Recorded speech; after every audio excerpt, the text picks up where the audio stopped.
You are listening to the one and only Visionaries Wrestling Network, envisioning excellence and providing your perfect podcast experience. This is Banned from Ringside. Tonight on the Banned from Ringside podcast, we're going to discuss the Owen Hart episode of Dark Side of the Ring that aired this week. Talk about the Wednesday Night Wars. We're going to do week 4 of our NXT DoOver series, and we're going to give you our AEW Double or Nothing predictions. That and a whole bunch more tonight on the Banned from Ringside podcast. See, I had to do it twice because I almost said featuring Owen Hart, and that didn't sound right. No. Ditch that 9 to 5. It's time to feel alive. Hello, Mark. So welcome to the Banned from Ringside podcast. As always, I'm your host, Bill Vagey, a.k.a. Smark of the Devil. And out there in Edwardsville, Illinois, we have Two Beers. Zach Pullman, what's going on, Two Beer? Oh, not much. Ruined my day watching that Owen Hart thing, so it can only get better from here. Yeah, it was a bit of a downer. And over there in University City, St. Louis, we have Jason Cornelius Bell. What's going on, JCB? Allow us to bow our heads as I read from the edition of the Banned from Ringside podcast, volume 156, chapter 3, verse 14 of the Good Smart saith, hashtag boo the heels. It is all good, baby. Listen, share, subscribe, repeat. Shout out to my girl, Becky Balboa. I love you, babe. Yeah, Dark Side of the Ring. Very interesting. I can't wait to hear you guys' thoughts about that. Outside of that, pretty humdrum week of wrestling when it comes to WWE, but we do have the AEW predictions, so I'm looking forward to that. So let's get this fit rolling. We hope that everybody is hanging in there during the quarantine, or what seems to be half of a quarantine now, or whatever's going on in your part of the world. I know. It's very American to say that the COVID-19 is over just because we're tired of it being there. But we're going to give you a little respite from the downers of the world. We're going to talk about wrestling. We're even going back in time, and we're reviewing every single takeover. This week was an interesting one, to say the least, if not a really good one. But before we do that, Jason, why don't you tell us about F&B Eatery?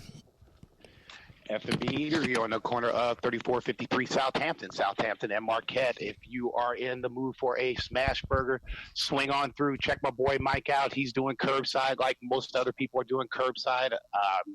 Like I tell people all the time, week to week, the best way to look for hours, because they do vary from time to time. The best way to look for specials, because they do vary from time to time. Follow them on Facebook, follow them on Twitter, Instagram, all at F&B Eatery.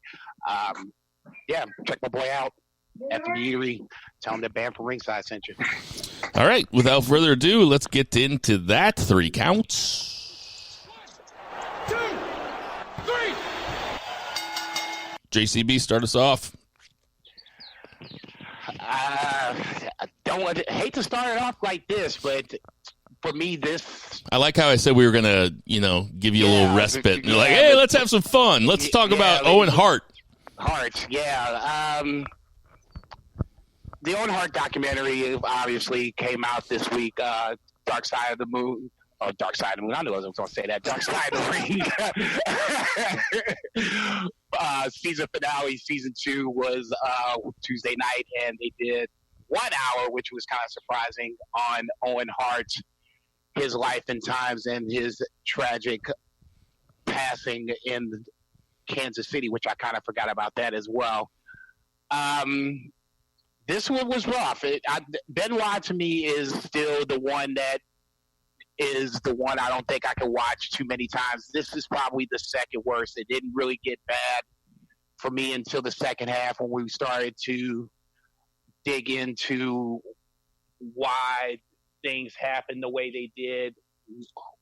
I guess the hook or whatever is kind of a question. Why they look like they cut some corners here or there to save some money. How Kevin Dunn tells JR that Owen is dead and now he has to go back on in 10 seconds. It really just left a bad taste in my mouth as someone that watches WWE, because I still watch the current product, so it makes me feel like in some strange sort of way, I'm condoning what has happened in the past. So I was conflicted about that. I said it on Twitter that night. I rarely agree with Jim Cornette, but I agree with the fact that Owen Hart had no business up there. It was totally reckless, totally unnecessary, and it kind of reemphasizes one of my points that I always say, that the WWE is sports entertainment. It's not about wrestling. Owen Hart, to me, was a wrestler. If he went to New Japan or Impact, NWA, any of those organizations, I think he would thrive and thrive well. The reason why we went to the Blue Blazer then, and I think that he would suffer now, is the fact that his personality, his character wasn't so over the top that it would allow the fans to invest in him and follow his storylines. This was brutal, man. Like I said, I'll let you guys speak on it from here. But like I said, this one was, for an hour, this was a rough hour. And I look at WWE differently. This season 2 for Dark Side of the Ring did not do them any favors, because it exposed at least 2 or 3 different stories that about people that I didn't know about, things that I wasn't aware of, and it just really made it really tough to be a WWE fan, to be perfectly honest. I think that sets Zach up pretty well. Zach, what was your biggest takeaway? Takeaway wise, I mean, there wasn't anything that I didn't really know, right? It was just so much more impactful because of the presentation, like the home videos and stuff. That's like where it really hurt, and that's where like I kind of like broke down and started really getting emotional about it, because I mean, I've watched and rewatched Owen stuff. Like Jason said, it happened in Kansas City. My first Monday Night Raw was Raw as Owen. It was in St. Louis. I was 14, and my mom brought me to it, and I was stoked about it because it was going to be my first Monday night, television. I'd been to wrestling a few times, but it was always house shows, and I mean, it was so crazy. Like, that was such a crazy show. All these big tough guys that you like look up to, and they're just bawling their eyes out. And I'd watched the pay-per-view the night before, so I knew what happened. It was just totally surreal. One of my first experiences, like, with like kind of like death with someone that I didn't know, but knew and followed and like cared about. That was not like a family member, right? Like, this was like still like I don't know if it was like post Columbine. It was definitely pre 9/11, but this one like definitely was like a real shocker, right, to me as a adolescent. And it was just super messed up seeing, like I said, those home videos. And Owen Hart was not one of these guys that drank himself to death and did stupid shit and had a hand in his own demise. And to me, that's really what makes it more tragic than the Benoit thing, because Benoit looked up to Dynamite Kid and idolized Dynamite Kid. Dynamite Kid was tragic, but like they did that to themselves. Like, I mean, of course, like the Benoit tragedy, like the wife and child, were totally innocent, but Benoit was who he was, and he did the things that he did, and he made that choice. Like, Owen was just there as a job to make enough money to get out, and they said that multiple times. Like, Owen was amazing at wrestling. He was probably the best wrestler who didn't actually want to do it forever, and who knows if he would have. But that's the real tragedy, is like his whole thing was, I'm going to do this, I'm going to make enough money, and I'm going to get home and raise my family. And then his family had to grow up without a dad, and that was the most impactful part of this thing. And like Jason said too, I don't want to get on my soapbox because it's not really the time, but it does make me feel good that I have not given $1 to WWE in years, and I don't plan on it. And especially now, like, just more conviction kind of refuels my fiery anti-WWE stance. So nothing's changed. They would have people dropping from the ceiling if Owen wouldn't have died. Even if it would have got like really hurt, they'd still do this shit. Like, Vince McMahon has not changed. It's really messed up.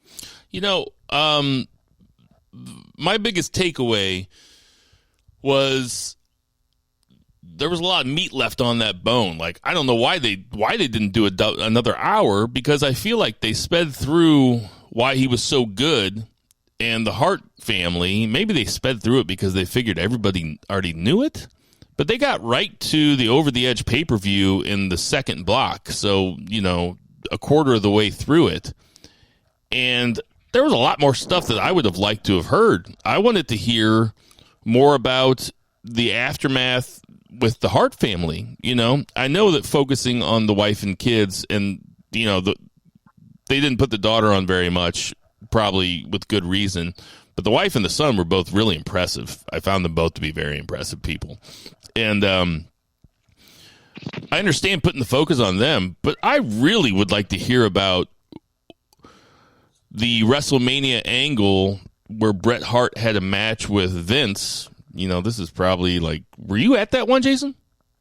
Yeah, where basically the Hart family comes in and just takes turns and whoops Vince's ass. Yeah, puts the sharpshooter on him. Absolutely horrible. Yeah, that was the one in Phoenix, right? Yes, sir. So I would have liked to have heard, I guess they didn't want to name names, but which Hart family members were the ones that were doing the sabotaging. I would have liked to have heard what was Bret's, and, Bret didn't sit down for it. I would have liked to have heard what they thought Bret's reasoning was for coming back to the WWE after, obviously he wasn't a family member of mine. Mistakes happen. Nobody wanted Owen Hart to die. He had come in from the rafters several times before. Sting had been doing it all the time. Somebody really fucked up. No doubt. I think the most egregious thing is that they continued the show. And something that the wife said that I'd never thought of is that, that could have been a crime scene. Why didn't the cops just shut down the show? That's amazing. Like, in hindsight, that makes so much sense. It's like, wait a minute. Yeah, we have to find out if there's any, there could have been foul play for all they knew at the time. See, I'm glad you brought that up, because I said that on Twitter, and that preceded a 2-hour debate of what a crime really is. I've had people tell me that nobody pushed him off. He wasn't murdered, so it's not a crime. So, well, there's a thing called negligent homicide. Right. I was going to say involuntary manslaughter. I mean, there had to be something to warrant the police to be there. People just can't die in public right. from the rafters, and the police have no involvement. I mean, come on. Yeah, so nobody got punished for it except the WWE had to pay money. What about the people? Actually, they didn't get punished at all, because they recouped their money by suing the people who made the harness, even though the harness was made for sailboats and was not made for what they used it for. They still settled for enough that WWE broke even. So they actually probably had a net profit on Owen Hart's death, which is outrageous. Well, I remember Sting was coming down from the rafters, and you would notice he would have to undo 2 hooks, right? Because he had redundancy. There was safety. And nobody got mad. It was a little wonky, even whenever I was 13 years old and kayfabe was still kind of alive, and those guys kind of stood around for a second and waited for him to unhook his 2 hooks. There was nobody getting mad about that. The only kind of person that would get mad about that is the kind of person that Vince McMahon is.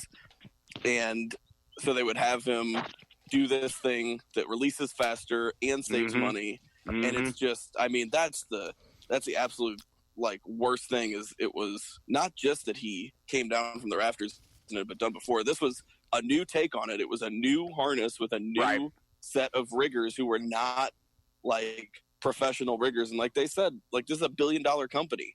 How, even then, how can you not have the best of the best?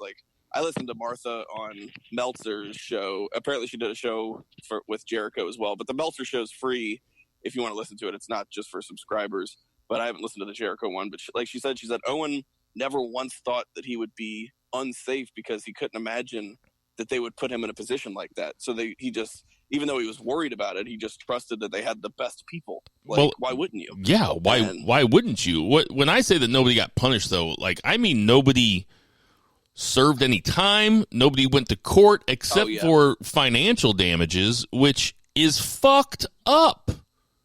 That's crazy because to use that carabiner that was supposed to be used for a sailboat, and I had never heard that detail. Maybe that was obvious to everybody. I didn't know that detail. I didn't know that either. That might have just come from the for that to be the case as to how they fucked up. Somebody has to. I'm not a big fan of putting people in jail, but there has to be some sort of legal punishment for that. I'll say this about the crowd and shutting down the show. That's a natural reaction. I think that's what most reasonable people should expect to happen. Okay? Somebody just died. You might want to go ahead and wrap things up. Yeah, fuck. Someone said it online, and this is a semi-valid point if you want to play devil's advocate. So I won't say semi-valid point. It's a valid point. God forbid if you cancel this show and there was a riot, it's a bigger issue. Okay? I'll give you that. I don't think it would have been a riot. Like I said, I think if nobody's going to riot. Look, I'm not saying that it would have happened. I think calmer, reasonable heads would have prevailed if you'd have just came out and said, hey, this is what's up. We're going to clear everybody out so the police can come in, blah, blah, blah. I think reasonable people would have gone along and just went quietly into that good night. But this is wrestling fans, so I don't want to use reasonable in that same sentence. So. Yeah, it's a lot of families, though, too. That's not going to start a riot. They saw what happened. Sorry, you know what? Owen Hart has died. The rest of the show is over. You know, whatever. We'll refund your money. Yeah, it's going to cost us nothing. Whatever you got to do. Whatever you got to do. But aside from it being a crime scene, I mean, it's in terrible taste. I've watched the pay-per-view before because I had a friend in college who had it on VHS, and I've watched it, and I'll never forget because I knew exactly what Jerry Lawler said when he came back, and JR talks to him, and when Lawler's completely out of character, obviously, and he says, yeah, it doesn't look good at all. Lawler knew he was dead at that point. Apparently, he looked pretty bad. No, they said he came back was like blue in the face with apparently what the Godfather was said on the dock. So I mean, it's not a good look. Season 2 does not do WWE any favors, good, bad, or indifferent. I'm glad I know. It makes me just look at them, like I said, a little differently. A lot of the things I've said over podcasts before, like I said, it just reinforces what I've always thought, and it's just SOP for these guys. You know, it's not about, you know, it's really about the money, and it always is about the money. It's not about, that's their bottom line. God bless them for it. You know, there is one thing I don't know if they mentioned on the doc. I didn't see it on the doc, but someone pointed out there are various Owen Hart T-shirts. They're on Pro Wrestling Tees and all BFR merch. Grab an Owen Hart tee. They're actually pretty cool. So I think I'm going to grab one. You broke up there for a second. What are they called? What kind of shirts are they? Oh, they're Owen Hart T-shirts. Like all the money goes to the Owen Hart Foundation. So that's the first Owen Hart T-shirt in over 20 years. So that's cool. Very cool. Very good to know. The last thing I'll say, and then we can move on.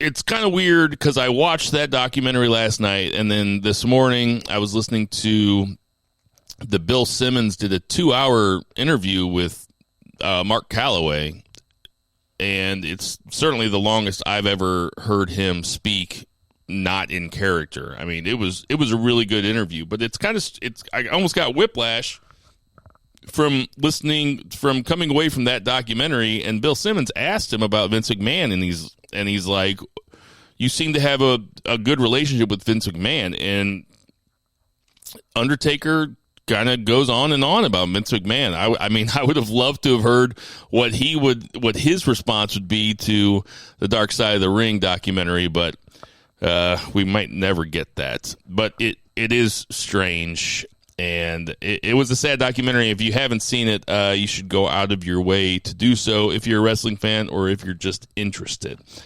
And unless there's anything else you guys have to say on that, Fuck Vince McMahon. We'll get to that. 2 count. 1, 2, 3. 2 beer. What's the 2 count? 2 count. We had some Wednesday Night Wars. We had a go home show for AEW Double or Nothing that was okay. Kind of lackluster from some of the previous AEW shows that we've been used to. I think I said that last week as well. The last couple weeks, it definitely doesn't seem like we're building up to the second biggest show of the year, but I don't necessarily fault them on that at all, because we've had WWE pay-per-views and I forgot until they were just that day. So, I mean, it's just kind of the nature of what's going on. It's not like a high priority right now on a lot of people's minds. Some good wrestling, but also 3 injuries, which I think is probably... Oh, some technical difficulties. So you 3 injuries, you say? Yeah, so we had 3 injuries, which is pretty much like the most newsworthy bit. We had Britt Baker. Looks like she messed her knee up pretty bad. I think she's getting it looked at today to see how bad, but I doubt she's going to be at the pay-per-view on Saturday. It really didn't look good. Was it the Hikaru Shida and Chris Statlander threw Nyla Rose onto her and just landed right on her knee. And Nyla Rose is a big girl. So Britt Baker is not. That is definitely was not a good bump. And she definitely needed medical attention before she even left the ring. Then the Rey Fenix one, obviously, I mean, like, he was not coming away from that unscathed. I don't know if it's like ring rust or just like a freaky thing or what, but Rey Fenix did like one of his crazy like springboard top rope to the floor, but it looked like he just went straight up and spun around, and there was like 4 or 5 guys down at the bottom just watching him the whole time, just waiting for him to come down, and then nobody caught him. So I mean, like, I have no idea like what happened. Like, he went up and they're all just standing there, and then just nobody caught him, and he lands right on his back on the outside. Just so he's not in super good shape. I don't know if he's out for the ladder match, but I think he is, and that's not good. And then Matt Jackson comes back, and we had JR during the show selling. He's like, I'm just worried. He's like, we don't see the Young Bucks or Adam Page. He's like, worried about this pay-per-view. And I'm like, you're not doing a good job of selling this pay-per-view, man. I didn't think that they might actually be there. I just thought that they wouldn't be there. But then they showed up, and Matt Jackson did like a diving crossbody onto somebody from the inner circle and like jacked up his rib. So yeah, 3 injuries in one show. Not a good ratio, especially on a go-home show, on your second biggest show of the year. So we'll see how that goes. But, I mean, the Rey Fenix Orange Cassidy match was really good while it lasted. I really enjoyed that. Some other good stuff on the show, some hits and misses. I don't know what you guys thought about the Jake and Arn thing. Kind of cool, but then again, I grew up with those guys, and you guys did too. But, I mean, like, if I was, like, a kid or, like, a young person watching this, I would be like, get these old dudes off the stage. Like, who cares? Oh, I enjoyed the Arn and Jake segment quite a bit. I think, Jake Roberts was so close to being dead that to see him back, and you can tell he's having fun. I mean, that makes me have fun, and it's also kind of heartwarming, to be honest. Jason, thoughts on AEW Dynamite? I'm with you there. No, go ahead, Two-Beer. Go ahead. Compelling TV to a young audience. Yes, it's not. Cassidy kind of suffers without a crowd a little bit more than other guys, too, which kind of sucks. Again, not his fault. He had a god-awful DQ finish. It was also well-wrestled. There's two of my favorite wrestlers, Io Shirai and Rhea Ripley. Ugh. Yeah, we can talk about that in a second. Just quick hits, at least my quick takeaways from AEW. I agree with the bumps were, I think Britt Baker's pretty much out for an extended period of time. That did not look good. I had high hopes for Britt Baker. Her heel turn was catching on. I think it had caught on more with the crowd, but neither here nor there. Unfortunate breaks of the business, so to speak. So hopefully she gets back soon. Ray Phoenix, God bless that dude, but I thought he was going to hit his head on the apron on the way down. I don't think he went out as much as he went up. Neither here nor there. Somebody didn't catch him either, so I mean that doesn't help. Cheetah, I'm kind of disappointed that she had to take the pin, but I think that's all a part of what happened with Britt Baker getting hurt. Arn and Jake was a nice little, what could have been. I'm glad that Cody and Lance didn't come out and have any sort of physicality, so you kind of leave that still with a little bit of anticipation. They haven't really touched yet. Final segment was okay, I guess. I mean, it just, you can kind of see these things coming, unfortunately, and it wasn't like Kenny Omega was going to get worked over in the end zone and nobody was going to come out and help him, but unfortunately, Matt Jackson gets hurt, so yeah, I get what everybody's saying. They're taking unnecessary risk, and they are taking unnecessary risk, but they would be taking those same risks if people were in the stands or not. So, I mean, injuries happen. I agree with Two Beer. Ultimately, this wasn't the best of AEW shows. A little lackluster, especially coming in for a go-home show, but it kind of is what it is, I guess. Yeah, and we'll have a lot more to say about AEW in our predictions later. Jason, what's your biggest takeaway from NXT TakeOver? Wow. No. Sorry. I said NXT TakeOver. Sorry, I meant just NXT Wednesday night. NXT, yeah. The Dexter Loomis, a Velveteen Dream angle, it makes absolutely no fucking sense. I mean, come on. So the week before, Dexter Loomis comes from underneath the ring to help Velveteen Dream, but then, not by his own volition, helps the Undisputed Era, and Velveteen Dream gets pinned clean.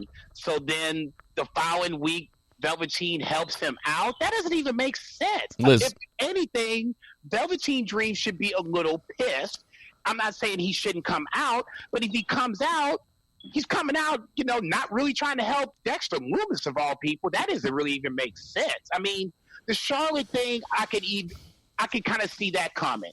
You probably wanted to make that a Bill Vagey special, no problem. I get that. This doesn't even make storyline or character sense. Now Velveteen Dream is like playing the heel when he's basically been a tweener for a good chunk of time, and this guy cost him the title that he so craves so much. That's the biggest takeaway. Nonsensical storyline / angles. Zach, anything to say? We got your back. Yeah. That is that's main roster WCW shit, man. Like, that is what it is, and it's infecting our NXT, and it is sad to see because, that's not NXT booking. That is just absolute nonsense. I agree. You have to mess up really hard to have a wrestler who seems to have, pretty decent, technical talent named Dexter, which is my son's name, with, Stranger Things music, which is a show that I love, and I still hate him so much that I want to just turn the TV off whenever he comes on. I hate it. I hate this character. He's like modern day Nails. You guys remember Nails? Yeah. Yes, with a Z. Like that. Yeah, with a Z. This is the worst. This is just the worst gimmick. It's a death gimmick. And yeah, before I got cut off, I was just complaining because I really enjoyed while it lasted, the Io Shirai Rhea Ripley match, because they're like two of my favorite wrestlers, and they were working a really good main event match. And then I get why you would do the DQ finish, but it was just so like blatant. Yeah, I mean, it was so lazy, right? Yeah, just So- absolutely lazy. I mean, we could have predicted it because it's the quickest way to get from point A to point B, but it was just dumb. So I mean, it was just an okay show. It was an okay week. I was not thrilled about it. The best wrestling that I watched was the show the redo show. So Before we get into that, I do want to say that Ciampa carrying Cross has me worked up. I'm ready. Ooh, like yeah. that looks Yeah. that carrying Cross hasn't been around for very long, but they're treating him like the badass that he is. He looks great. He's got a cool finisher. He's got a cool valet, and he's going against Ciampa. And Ciampa came out and let him know this week, and I am excited for that. I did like when Ciampa said to him at the end of his promo, "Welcome to the main event." Real quick thoughts on that, or you guys want to move over? You guys want to move on to the do-over? I just agree. That's a good feud. Yeah. And I'm not like a huge Killer Cross fan, but they're doing it right on NXT here, and I think the dude is gonna do real well. And like that entrance, and having Scarlett, and he's going right to the main roster. Like Vince needs another sex kitten, and he needs another guy above 6 foot. Things are hurting. He's coming up soon.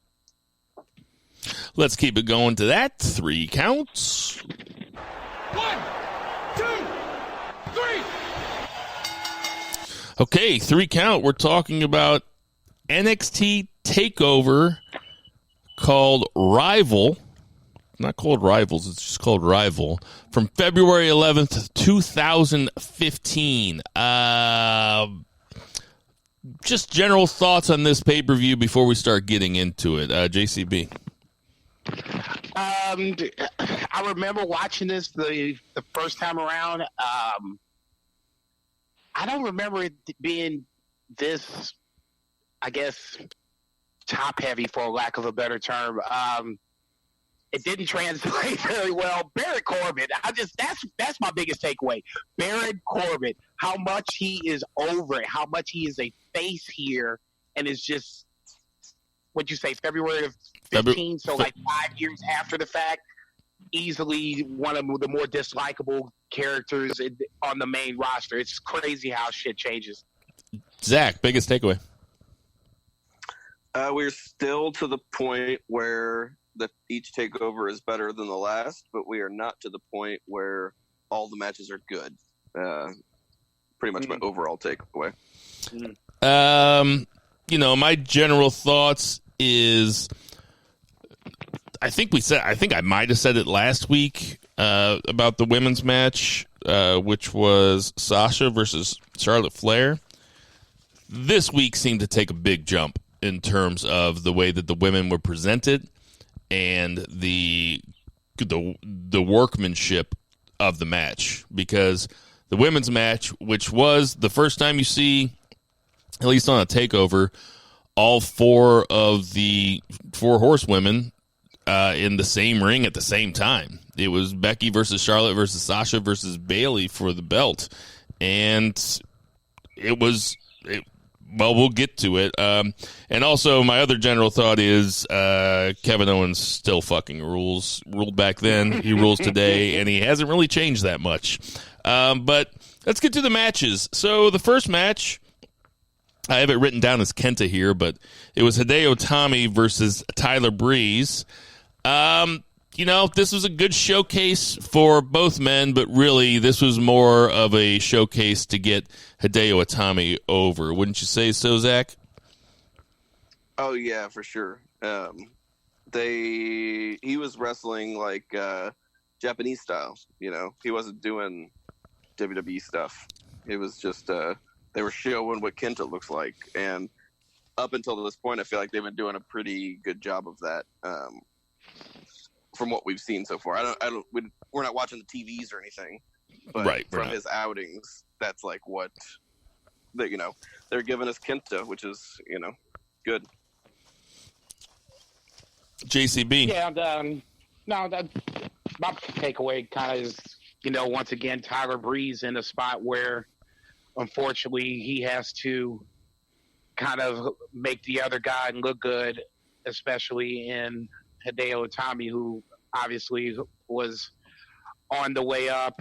We later find out that he lost the finals of the number one contenders match to, on the way to the number one contenders match, he lost to Finn Balor in the semifinals. I'll take that back. The finals was on the show against Neville. Obviously, we'll talk about that. But yeah, Tyler Breeze kind of is my takeaway from at least this match, where what could have been, what maybe should have been for Tyler Breeze. I don't think he's ever won a championship in NXT, which is a damn shame. If I'm correct on that, I don't think he was ever tag team champion. Did he and my boy Fandango? Did he and Fandango ever have the tag belts? I don't think they did. For a minute, they did. Yeah, they were feuding with the Usos. I think the Usos took them from them. Man, those are. I love Fandango. I know he's probably still hurt, but Tyler Breeze can work, and that his gimmick, the selfie gimmick back in NXT, might not have been a main event gimmick, but they all don't. Not everybody can be Otis. Not everybody can be a main eventer. Some guys just have to be the middle of the card. Some guys have to be, just good workers. Did you fucking watch SmackDown this week? Fucking yes, Otis. I watched SmackDown. Did they shy away from him being a comedy act? No. Did they lean into it? Yes. Did they make him seem more main eventer? No. Did they just bring him up and him and Mandy Rose and now they're in the main event scene? Yes. And it doesn't look like he's going to challenge for the tag titles either. So everybody who's defending that can suck this dick, because it's still a terrible decision. All right. Man, I wish I was pressing he's heating up button right now. So I should have done it. I'm leaning back, though. Do you guys have a star rating for Hideo Itami versus Tyler Breeze? 2 3/4. Ooh. I gave it 2 1/4. I gave it a straight up 2. You know what? I'm so mad about the Otis thing, and my cat just took a huge shit in the litter box that's like 12 feet away from me, and I'm in a bad mood now. I'm giving it a 1.5. Sorry, Hideo Itami. Sorry, Tyler Breeze. You can blame my cat Millie. Just took a massive shit. It stinks so fucking bad down here. Okay, coming up next. That's amazing. Coming up next, we have Bull Dempsey, who I really would have never thought about again if we haven't started doing this series, versus the aforementioned Baron Corbin. Sorry, this is like the gift that keeps on giving. Can you guys talk for a second? Go ahead, Jason. What you think about this match? Here's the problem with this match in particular. It's a no DQ match. So, I mean, leading up to this match, Bull had cost Baron Corbin his match against Neville in the other half of the number one contender semifinals. So now you lead up to this no DQ match. Okay, great.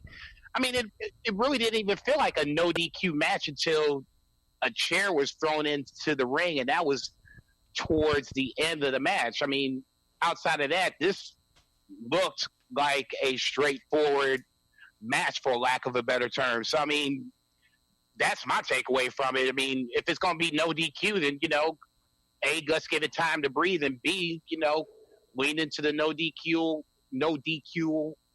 Yeah, let's try this a third time. No DQ rule, and then go forward. Overall, I gave this 2 stars. I mean, it just felt like a match. I mean, it was like, Baron Corbin giving the receipt back to Bull ultimately at the end of the day. God, you are generous. Here's a joke that Bill won't get. Like, basically, JCB is Odin and I'm Thor, and I'm being cast out of Asgard because JCB just stole my thunder. But I totally agree that no DQ was just... Is that a Marvel joke? Non-stipulation. It was a Marvel joke, yeah. Oh, okay. Marvel at its ingenuity. But Yeah, I gave it 3/4 stars because I mean, if you're gonna have a gimmick match, like at least have the gimmick like be involved. Besides, like I knocked at least a star off for that, and then Bull Dempsey is like Bill said, he's like the most forgettable wrestler. He's like an '80s jobber. Yeah, he is like an '80s jobber.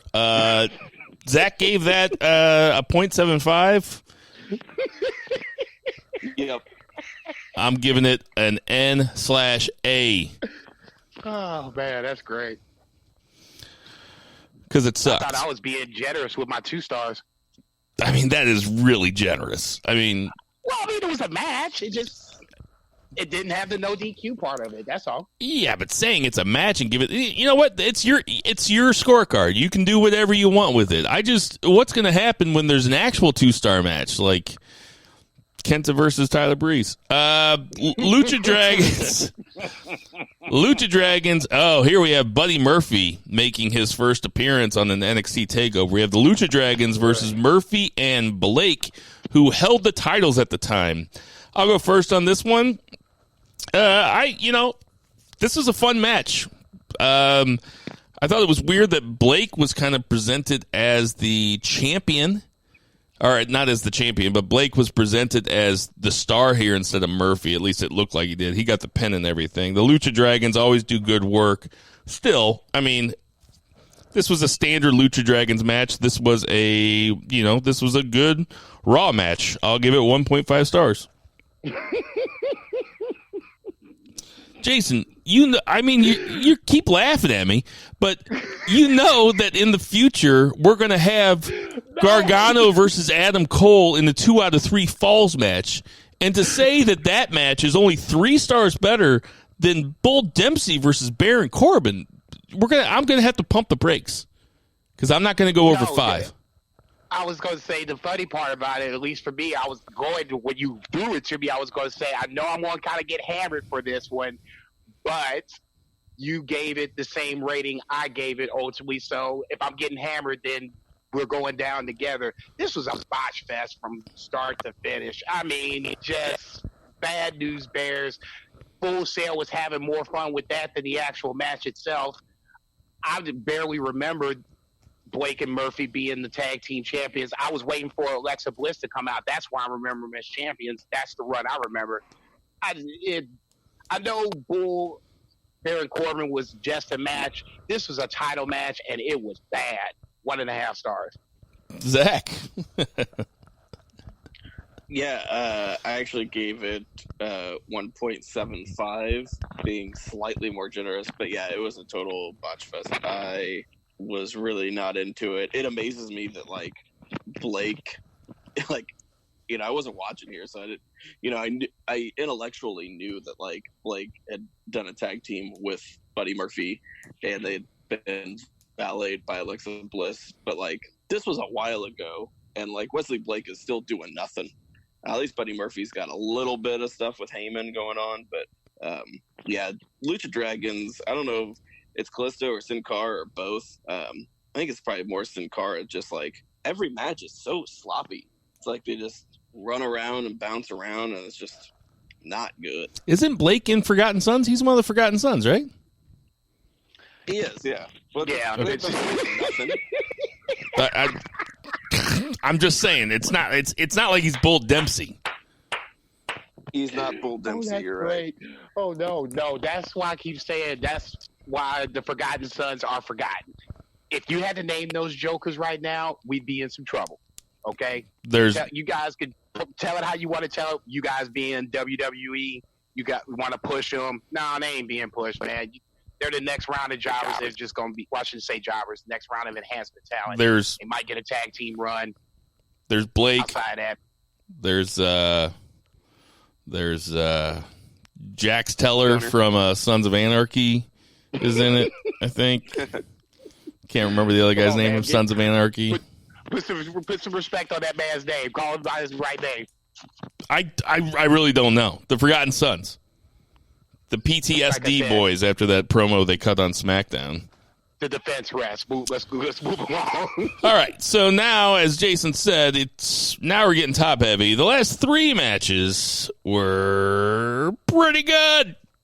Finn Balor versus Adrian Neville. What was your thoughts on this match, Zach? Oh man, this match was real good. I mean, like you would imagine it to be. I did find it interesting.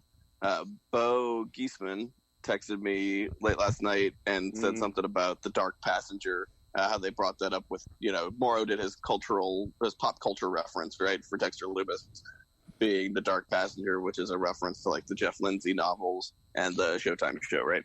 So anyway,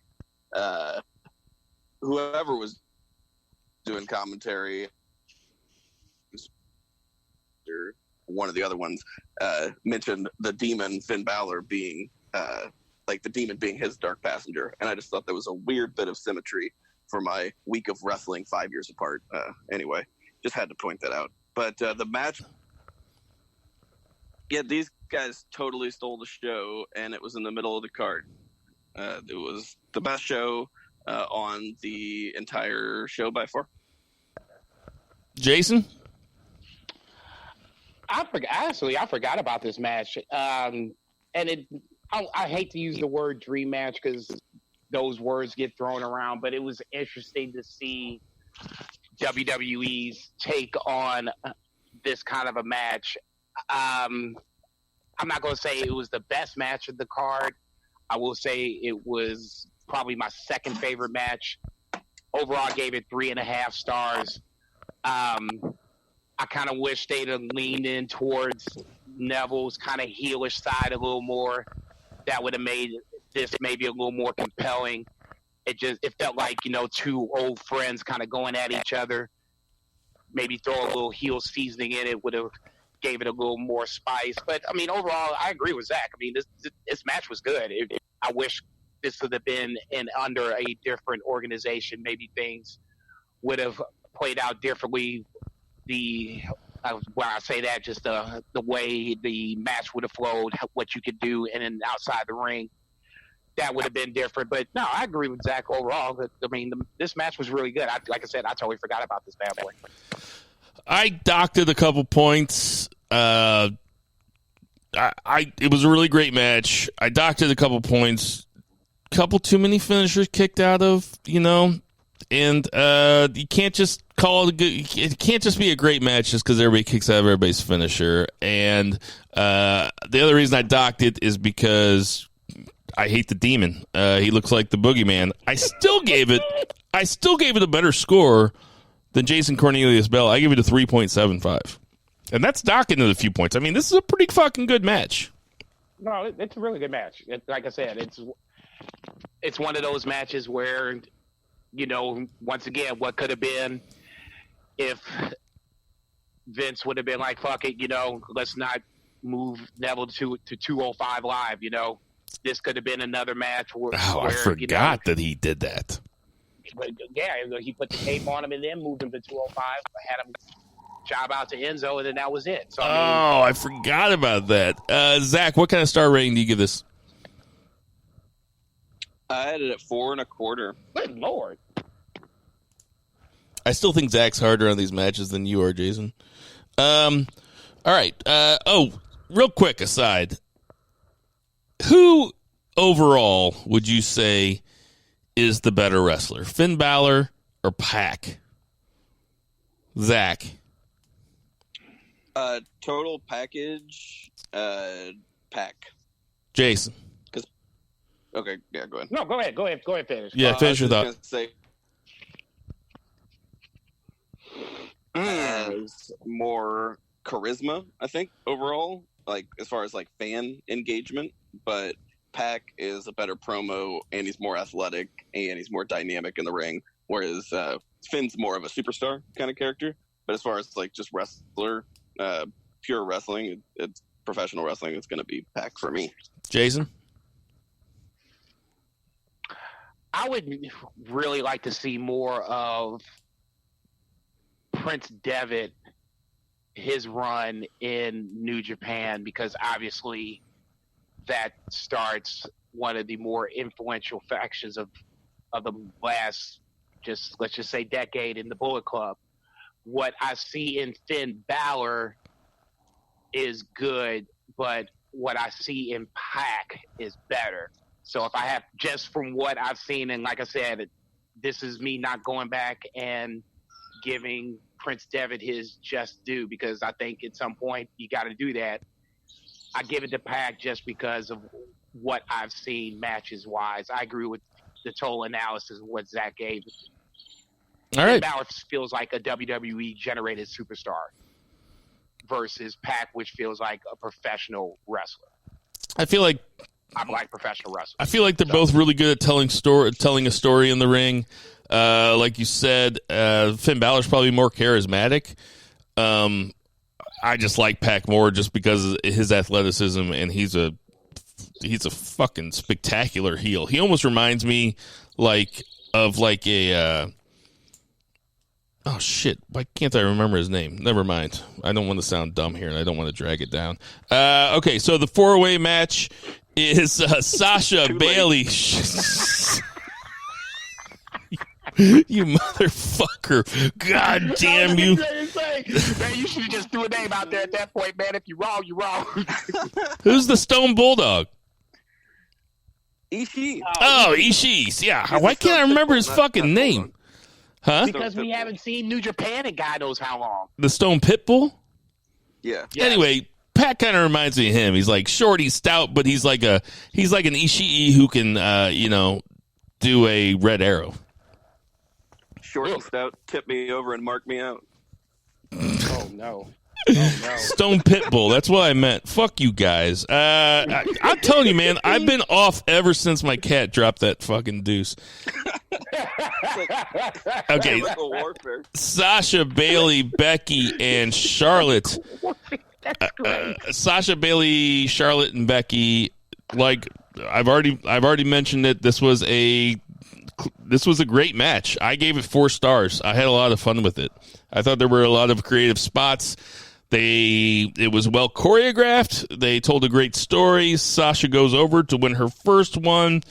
Sasha was a fun heel. I'm giving it 4 stars. What say you, JCB? I agree with the analysis. I'm giving it 3.5. Just on the Bailey feels like kind of the odd person out in this scenario. I kind of wish she always has to me. No, because I was going to say, I'm being very short-sighted in this because obviously when Bailey finally wins the championship, this is just a part of the story to get her to that point. So I am being a little short-sighted, but it just felt like it was really about Charlotte and Sasha. Becky had made her little heel run, so Becky was now kind of being thrown into the picture. So that could have been a triple threat I'd have been okay with. Adding Bailey is the true baby face of this match. Sasha's the heel. Becky's the tweener. Charlotte at the time is kind of a tweener, leaning heelish. Bailey's your true baby face. So I understand why you do it, but overall I just kind of felt like she was kind of not really needed in this match. So it was a good match, don't get me wrong. It just, like I said, she just felt a little out of place at the end. I wish that Becky would have got the spotlight here on this one, but it presents all 4 of them in a very good light, and obviously, the success that they have moving forward, it's proof that this match was as good as we think it is, at least good as I thought it was. Zach, what kind of star rating? I actually give it exactly 4 stars as well. Like you said, a lot of fun. I kind of disagree with the Bailey thing. I feel like the fans were really behind her, wanting her to win it, not just because she was a babyface, but I think her and Sasha really shined in this match. I think at this point, especially, they are technically better wrestlers than Charlotte and Becky. Sasha was great in this match. That's true. Yeah, they really shined. I agree with that. And I loved the finish because, all the time in these 4 ways, what do we have? We protect the champion by having a heel get a fluke pin on not the champion, right? So then you have kind of a built-in program. I never lost my belt, blah, blah, blah. well, they put Sasha over strong here. And even though she didn't submit her, she came damn close, and she still pinned her right after her submission and made her look like the real deal. And she came off really well. I feel like they did a really good job booking this thing. I think it was very smart and inventive and creative. And you can tell, like, all four of these women are going to be stars. But I find it interesting that the two that really shine the most early are not even arguably, they're much less successful on the main roster than the other two, right? Like Becky and Charlotte are heads and shoulders above Sasha and Bayley as far as star power and success on the main roster, which is not necessarily what you would think. Maybe Charlotte because of the Flair thing and because she's athletic and dynamic and she's obviously a star. But I mean, Bayley and Sasha, especially in NXT, they were goddamn superstars in that promotion. So definitely. To me. Moving on to the final match, the main event, Kevin Owens versus Sami Zayn. It's on my screen right now as I have had the pay-per-view on the background during our podcasts. I gave it 4 stars. I gave it 4 stars because of the storytelling. I know that the finish is a little anticlimactic because it ends with a ref stoppage because KO just picks up a very limp Sami Zayn and keeps powerbombing him, and they keep cutting to the crowd. Everybody in the crowd is just beside themselves. Like they legit kill the crowd. The crowd died at the end of this match because I don't know if they thought it was a shoot or if they thought it was too violent or something.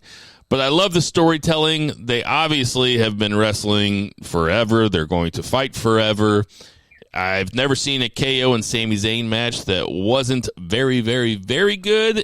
KO is my favorite wrestler not of all time, but my favorite wrestler going. Sami Zayn's up there. I gave it 4 stars. Zach. I also gave it exactly 4 stars. The match itself was not a 4-star match without all of the amazing storytelling that they did, and this was very much a storytelling.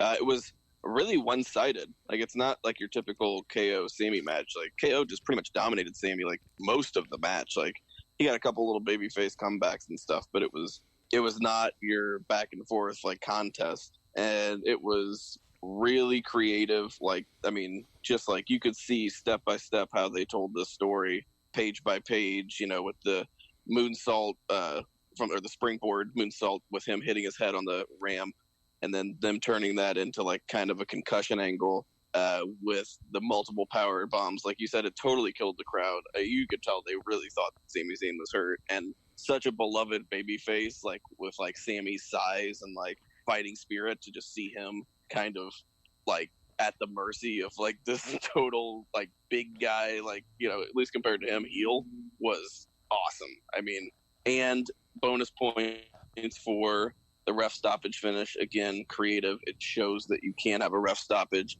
even in a championship match. It was not predictable at all. But like you said, it was a little anticlimactic.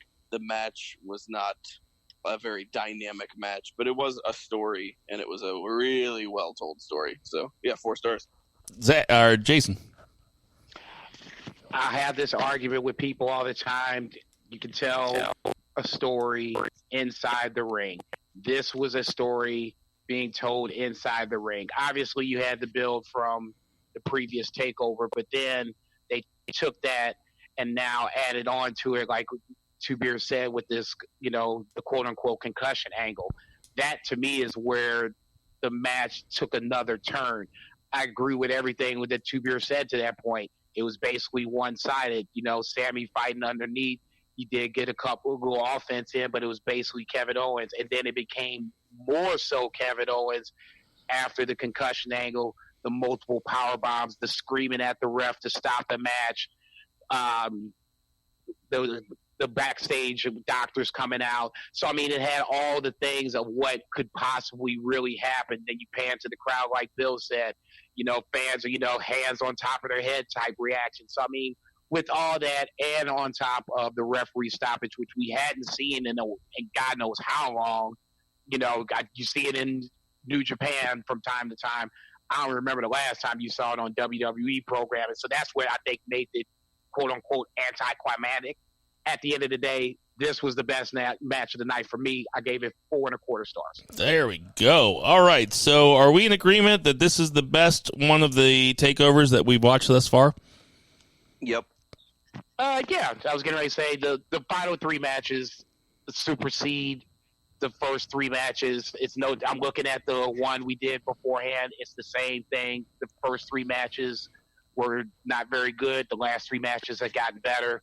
But these 3 matches were better than the last 2. So far, this is the best takeover that we've seen so far. Okay, everybody. Next week, we are doing NXT TakeOver Unstoppable, which is the last of the takeovers that has a name like that. The rest of them are just the cities. But it is NXT TakeOver Unstoppable, which is from May 20th, 2015. So if you feel like watching it before next week's episode and feel like listening along and seeing who you agree with the most, whose star rating you give it with the most, that's the one that we'll be watching next week. This is banned from Ringside. All right, guys. It's prediction time. Okay, so for Double or Nothing coming up this week, this Saturday, I should say, the first match we have is Cody versus Lance Archer. I'll let you go first, JCB. And I want to point out that Mike Tyson will be the one presenting the belt to the winner. Yeah, and that's kind of the reason why I hesitated, because I know what I want to say, but I don't know what I'm going to say. I'm sticking with Lance Archer on this. I don't really see a reason to deviate from this at this point, and I know we're probably going to disagree with that. I don't think Cody needs to win this title. I don't think it needs to be prestigious. In this case, I think it's kind of the matches you give Lance Archer, or if Cody Rhodes wins it, you got to give him good matches to give this belt that prestige that you're looking for. Ultimately, Cody Rhodes can come back for this title. Ultimately, I'm still saying Cody Rhodes can come back for the world title at some later point, but for it stands on Saturday, Lance Archer is the move to make. I'm taking Lance Archer. Okay, I'm going to take Lance Archer too. Zach already called us idiots a couple weeks ago for calling this. Now that Mike Tyson is going to be presenting the belt, I wanted to switch my pick, but I don't want to switch my pick and then be right and then have to be like, well, Zach switched my pick because he made such a compelling point or anything. So I'm going Lance Archer. Who are you going, Zach? I still got Cody. I mean, maybe my opinion was a little bit strong, but I still think that way. Now, you definitely can do Lance Archer because there's merits to both of them. So, I mean, like, it's not dumb to do either, but I think, like, I went on and on about the other day that the right move is Cody, and I think that is the take. I mean, having Mike Tyson hand the belt to the winner definitely makes it seem more like Cody in my mind. This is not a way for me to be right either way. I'm sticking with Lance Archer. Okay, so in, they call it a casino ladder match, and guys, we got about 10 minutes. They call it a casino ladder match. It really seems like a Money in the Bank match. It's Darby Allin, Colt Cabana, Orange Cassidy, Phoenix, Scorpio Sky, Kip Sabian, Kazarian, Luchasaurus, and a TBA. In order from 3 to 1, who do you think is going to win? And I am going to go first. I'll take Darby Allin as my most likely to win. I'll take Orange Cassidy as my number 3. And Scorpio Sky is 2. What do you got, Jason? I was about to say, that's a damn shame. I pretty much have what you have up until the third spot. I'm giving Darby Allin the most chance to win. I have Scorpio Sky second. and I'm going out on a limb, and I will predict the 9th entrant. TBA! God, I almost did it. As the number 9 pick, I'm saying Brian Cage makes his return, or not his return, makes his debut to AEW. Long discussed, long rumored, out with an injury. This seems like as good a time as any to slide him on in and have him a part of the fold. So Darby Allin most likely, Scorpio Sky second likely, and then Brian Cage third likely. Zach. I actually have Scorpio Sky number 1, mostly because of all of those like really well executed vignettes that they have been doing with him. He kind of seems like this is like his chance to shine. And then number 2, I have Darby Allin, so we're kind of in the same vein. I don't think, even though Orange Cassidy is the most over person in this match, I think he'll get knocked out. Like, you know, I don't think they're putting him up there yet. So I'm gonna go with the TBA. I don't know that it's Brian Cage. It's not gonna be like Rusev or somebody, because like those guys all have the non-competes, except for like Gulak, who like let his contract run out or whatever.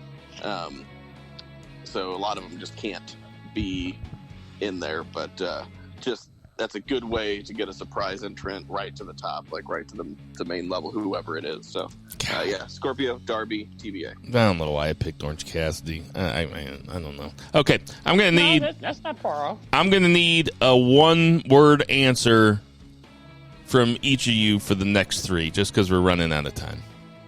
That's easy enough. Nyla Rose versus Hikaru Shida. I will go first. I'll go Nyla Rose. Ooh, I said 2 words. That was 2 words, Jason. I said 1 word. I do what I want. I do what I want. That's 5 words, motherfucker. You're not allowed to say anything for the next 5 picks. What do you got, Two Bear? Wow. I can mute you. Shida. He's got. You know, I've got a type. Private Party versus Best Friends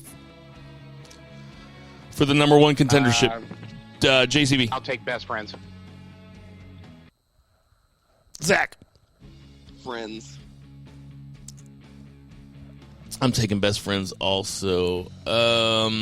Britt Baker versus Chris Statlander. I will take Britt Baker. Zach? Man, I don't think this is happening. But if it was... that's a good point. Yeah, if it was Statlander. I forgot about the injury. I forgot about the injury. I'm switching mine. If it was going to happen, I would take Statlander regardless of injury or not. I think she would be next in line to face the winner of the title match, but that's just me. Maxwell Jacob Friedman versus Jungle Jack Perry. I will take MJF. This is a no-brainer, I think. Two Beer? Jungle Boy. Jungle Boy. And what you got, JCB? I'm agreeing with MJF, but I would not be surprised if we don't see this somewhere down the line again. Okay. So we have Dustin versus Sean Spears. Sean Spears cut a promo the other day. On Wednesday nights, making fun of Dustin's painkiller addiction. Dude, Sean Spears has been struggling to find like a character, and like if he is as witty and cutting in this like newscast like character, like if this is what he's gonna do, I am behind it because I liked it. Yeah, I did too. I'm taking Sean Spears. Ditto. Yeah, I got Spears. Spears needs a win, man. Yeah, and there's no reason why Goldust shouldn't be putting younger guys over at this point. Moxley. What's her name? Kip Sabian. Right, I know. Right. Moxley versus Brody Lee. What do you got, JCB? Mox. Zach? Mox. I'm taking Mox too. Something weird could happen. Does it seem early? It seems early for this match. It seems early for the match. I would say that it ends in probably a DQ for Brody Lee, with the Dark Order getting involved somehow. That's my guess. In a Stadium Stampede match, we have Matt Hardy, Hangman Page, and the Elite, Kenny Omega, and the Young Bucks versus the Inner Circle. This is a Falls Count Anywhere match in the entire stadium. I didn't get to say it earlier. The image of Hangman Page running like 60 yards in cowboy boots to deliver a clothesline or a lariat to Jack Swagger was really funny to me. That was awesome. It's one of those things that you can only see in wrestling, and I loved it a lot. Somebody said cowboy shit in a mirror 3 times. I am taking the Inner Circle on this one, JCB. Oh man, There's no stakes for this, right? No, it's just it kind of is what it is. I'm taking the Elite. You're up, I Tubular. got the Elite. Yeah, I got the Elite. You got to send the people home happy. There's a shitty world out there, guys. All right. That will conclude our predictions for Double or Nothing, which is happening this Saturday. It's $50. I hope I can... I hope I can find a way to steal it. And that was going to be our prediction. That's our predictions. So you ain't supposed to say that out loud, man. They don't know who I am. They think my name is Smark of the Devil, man. They don't know me. From Ringside. We got some birthdays this week. The aforementioned Chris Benoit would have been 53. Kota Ibushi on the same day is 38. Now that's kind of a dream match, right? I wouldn't mind seeing those two guys fight each other. Brian Pillman, 58. Daniel Bryan, 39. That's another dream match. Just make that a 4-way. Joe Coffey of NXT UK is 32. Alex Shelley, the underused Alex Shelley, is 37. Bray Wyatt is 33. Alberto Del Rio, who got himself in a little bit of legal hot water this week. I don't know if you guys saw that. It doesn't seem like he can stay out of it. He's 43. Don't sit down. 43, man. Roman Reigns is 35. Bo Dallas, Bray's little brother, has a birthday 2 days later, and he's 3 years younger. He's 30. Eric Bischoff, friend of the show, is 65. And Natty Natalia is 38. Hey, everybody. I know there's tons of podcasts to listen to, so we appreciate you guys listening to ours. For F&B Eatery, for Millie, my shitting cat, for Bo Giesman, for Two Beer Zach Pullman, for Jason Cornelius Bell, I am Bill Vagey. Everybody be safe out there. Wear your masks, social distance if you have to. Support your local weed dealers. Support your local restaurants, your local microbrews, and boo the heels.